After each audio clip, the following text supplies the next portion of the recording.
panoorin niyo si Mayor Magalong, isiniwalat na niya, ibinulgar na niya kung sino ang mastermind ng sindikato. Etong si Saldico, ang mastermind. Maraming mga kongresista din ang involved. Takot at hirap daw sila na banggitin ang pangalan ni Saldico. No? Kasi powerful daw. Etong si Saldico. Aba! At eto, sino ba ang mas mastermind pa, no? Kay Saldico.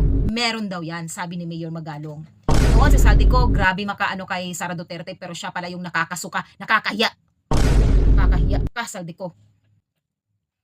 Ang liit-liit mo na tao. Tapos, ganyan ka? Kakurap? Sila po ba yung mga pangunahing sindikato dito sa anomalya, yung mga kongresista? Walang kaduda-duda naman eh. Marami sa kanila involved eh, no? Walang kaduda-duda yan. Ito nga, hirap na hirap silang banggitin pa yung isa sa mga mastermind nila dyan, si Saldico, hirap na hirap pa silang banggitin eh. For some reason, hindi ko rin alam kung bakit takot na takot. Ibig sabihin, it's a public knowledge inside Congress kung gaano ka-powerful yung tao na yan, no? But why is it that they're afraid to mention his name? Why?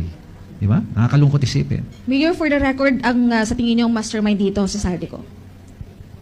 Hindi ko alam, baka meron pa mas mataas sa kanya. Hindi naman basta-basta gagalaw yan, di ba?